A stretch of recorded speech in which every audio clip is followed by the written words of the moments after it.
కులాలు మాత్రమే. మూడో కులం ఇక్కడ ఆంధ్రప్రదేశ్, అక్కడ తెలంగాణలో మూడో కులం ఉంది, కానీ ఇక్కడ 2 కులాలు మాత్రమే. పచ్చిగా చెప్పాలంటే రెడ్లు కమ్మలు మాత్రమే ఇప్పటి వరకు రాజ్యాధికారాన్ని అనుభవించి బీసీల పదవులు మొత్తం వాళ్ళే తీసుకున్నారు. బీసీలకు అన్యాయం చేసింది ఆ 2 కులాలే.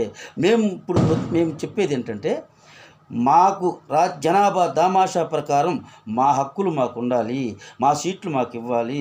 మేము సీట్లు అడుక్కోవటం కాదు, మేమే రాజ్యాధికారంలోకి వచ్చేలాగా మా ప్రయత్నం మొదలుపెట్టాము.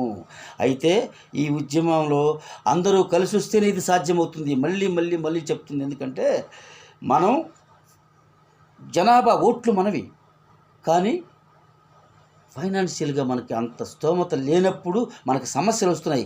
అది పూడ్చుకోవాలంటే ఈ అనేక పార్టీలు, అనేక వర్గాలు అన్నీ ఏకం కావాలి. బీసీలు అందరూ, ఎస్సీ ఎస్టీలు బీసీలు అందరూ